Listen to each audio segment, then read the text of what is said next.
Welcome everybody to another episode of the Preeminent Producer Podcast. This episode is sponsored by BusinessSure, and BusinessSure was kind enough to give us a clip from a 6-part series that they did with one of our coaches, Rick Gregson. Now, you know Rick is a master at BOR Selling, and that's what this whole training was about. But specifically today, we're going to be diving into a portion where Rick basically dives in and shares strategies about how he runs his day using teams and operations. How does he structure the team? What does the team do? Very insightful. So sit back, relax, grab a pen and paper because this is going to be jam-packed with gold. Let's dive in. Are you a commercial insurance producer struggling to stand out from the competition? Do you find it challenging to grow your book of business and create a fulfilling career? If so, then welcome to the Preeminent Producer Podcast. Each week, we'll be tackling important topics, sharing proven strategies and insights from successful producers that are in the trenches and have traveled the journey to becoming a preeminent producer. You'll discover what it really takes to become preeminent and build your book of business in a way that isn't being taught anywhere else. Our hosts are experts in the field and have built thriving businesses by becoming the most trusted advisor to their clients. Welcome to your journey to becoming a preeminent producer. Let's dive in. So here's what we do. Mondays are a tough day for everybody in an agency. We try to load as many meetings as we can into Monday. We start out with an all-staff meeting for all of our folks. That looks like right now, again, in new times, we have a few people here in the office, and then we have an awful lot of remote employees. So everybody is on the call on Monday. We kind of bring them up to date with what's going on in the agency, a typical meeting that maybe you have to start the day off. It's a fairly brief meeting. We try to get in and out fairly quickly. Then on Monday, I've got a team meeting. So this is Rick's team meeting. It's me and the support staff that I have. We meet at 10 o'clock religiously every Monday and Friday. We'll get to Friday in a minute. That's a meeting where I bring in my schedule and I talk about my week and what I need from them. And I'll say I need this. So your A's and B's are already set up. A's and B's are already set up. My appointments are already set up by Madeline. My week is already determined. And it will be filled in, of course, by me and by other people as the week goes by. But my week is set up for no appointments with clients, if at all possible, on Monday or Friday afternoons. Monday is a tough day. They don't want to see us. Plus Monday, I'm getting ready to play the game with my staff, the game being for the rest of the week. So we'll have a team meeting on Monday where we'll review my schedule and what I need from my team for that week. Then they will tell me what they need from me that week. So that way, when we leave, they know the meetings I have. They've got copies of mine. They have access to my calendar. They can see what's going on. After that, I rarely talk to them in person. Not that, hi, how you doing, over the coffee pot. But I'm not going to ever go down and really, or almost never, interrupt their workflow. I'm going to send them an email, and they're going to do these tasks as they can. Every now and then, they're going to come down to my office and ask me a question. But I've found they appreciate this more than I do. I'm just not always in their workflow, interrupting their day.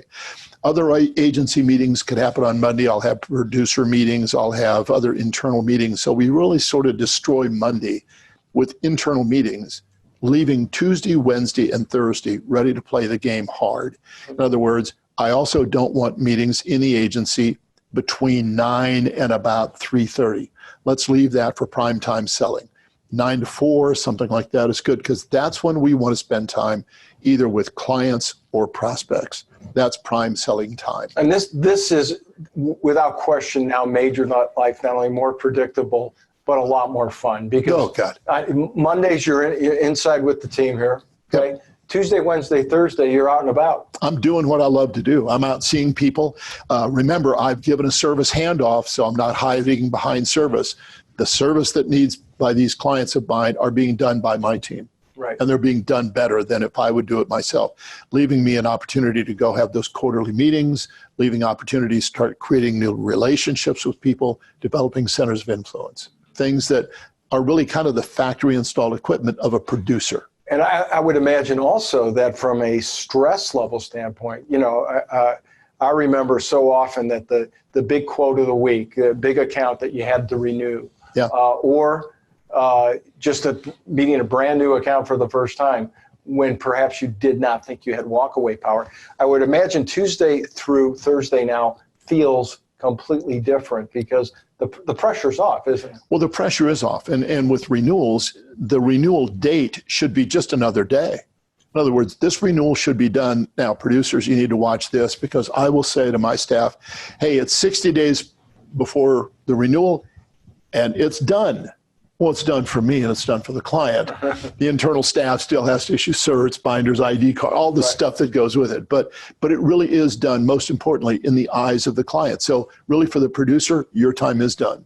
Now, as things go, you might want to deliver ID cards. Do you need to deliver ID cards? No, but you might want to. Again, touch, relationship, those kind of things. So Tuesday, Wednesday, Thursday should be fun event for producers. Lunches, building relationships, meeting new people, creating new opportunities. Right. All right. Friday's a little bit different day. There's another team meeting Friday at 10 o'clock. They know to be here. And we are going to talk about what happened this week. They're going to bring me up to date with things that my clients did that I should probably want to know about. Anything really important I would know about, but these could be other things like saying, hey, did you know Jerry opened up another location? Oh no, where? That's really cool. Or something great is happening, or something on the other side is happening. We're going to talk about that. I'm going to talk about something really important with them. What are you doing this weekend? It's a relationship building opportunity for me and my team. Right. Yeah. I want to know about what's going on fun in their life. I'm going to tell them what's going on in my life. I want to build that very, very important relationship with them. There's very little that I wouldn't do for them. I mean, I don't look at this, you're doing service work because you are beneath me. You're doing service work because it's critically important, and that's what you do best. You do it better than I do. I can't live their life. They don't want to live my life.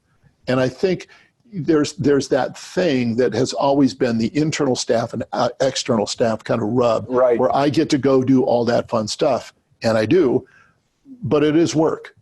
Building new relationships, creating new opportunities is the work that a producer should be doing. Do not get sucked into service or being drugged into service. Let's talk about that. You mentioned this a while ago, that producers should only be doing takeoffs, in-flight emergencies, and landing. That's right. Yeah, you write the business, you renew the business, and your staff should bring you up to date on anything that would jeopardize you retaining that account during the year. All right, so what do you say to the producer right now? I know what's going through your mind, and you're saying, but I'm the only one that can handle some of these technical issues for my account.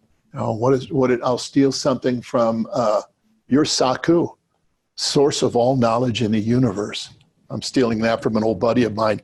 You're the important. There's no one on your staff more important, more knowledgeable than you. Oh, that's just bullshit. You know that. I mean, are you important in that relationship? Yes. If you have a good team that you trust, if you have a good team that you help become a real team, you want them to have that relationship. I'm hard to track down if I'm doing my job. I'm out in the community. I'm doing those things. And I tell my clients that. I prepare them for this service handoff, and that's the most important thing you can do. They never call me about a service thing. So what I'll hear all the time is I'll sit down and say, Jerry, how are things going? Oh, they're going great. Hey, Rick, before we get any further, I want to let you know Laura is doing a great job. And I'll say, oh, it's good. I'm glad you. How about me? Yeah, we don't care about you. Laura's doing a great job. So I come into an all-staff meeting and say, well, it happened again. Met with a client last week. Jerry, how am I doing for you? Well, you're okay. But that Laura or that Dee or that Josh, they're killing it. Right. And it makes me feel wonderful. It gives me the knowledge that you have a relationship with me and you have a relationship that is deeper in the agency than just me. So if I'm a producer and I'm still struggling with this because I think my skill set is, that's how we brought the client in with my knowledge or whatever. Sure. Tell me how I should rationalize this, because is it not true I can make a lot more money with that skill set that I have if I limit my current service work to takeoffs, landings, and emergencies? Well, if you look at the photo that we have right here, that pilot's not going to be serving coffee. It's really not what he does well. We don't want him serving coffee. Right. We want him driving that little airplane down the road. And we want to make sure that and I talk about this all the time when I get on an airplane. I want to look left as I get in. I want to see a guy or a gal with gray hair going, don't worry, Gregson, I've done this for 30 years and I'm going to bring us in. And then on the right seat, I want to see a guy or a gal with dark hair that's young and saying, and if this guy drops over, I got you. So I got youth and experience. I want people doing what they do best. So if I brought this account in based on my technology, my expertise, my education, by all those things, it's already here. Right. I need to go get another one. And that's how I make money. Don't fall into the trap, producers, that you want to make $100,000 a year. That's not good. Don't fall into comfort. Don't fall into, I've never made more money than that. Put your eye out there a long, long way. It's a great career. It's a great opportunity. You can make a lot of money and have a lot of happiness at the same time. Money is not happiness, but you can create a wonderful life. My life has exceeded its wildest dreams. And I tell you that from the heart because of the insurance industry, surrounding myself with talented people and letting the flight attendant, the servers serve, and the pilots fly, and the ground crew take care of the plane. Right. All right, guys, I hope you enjoyed that. That was a clip from a 6-part series, like over 6.5 hours of trainings over on BOR Selling that Rick did.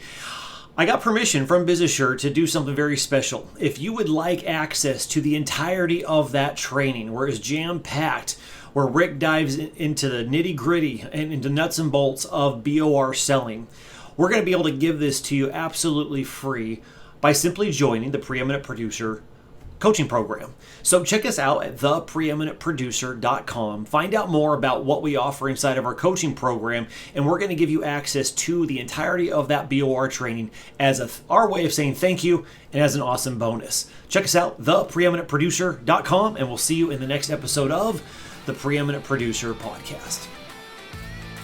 Thanks so much for joining us on this episode of the Preeminent Producer Podcast. If you're enjoying the show, please feel free to subscribe, rate, and leave a review wherever you listen to your podcasts.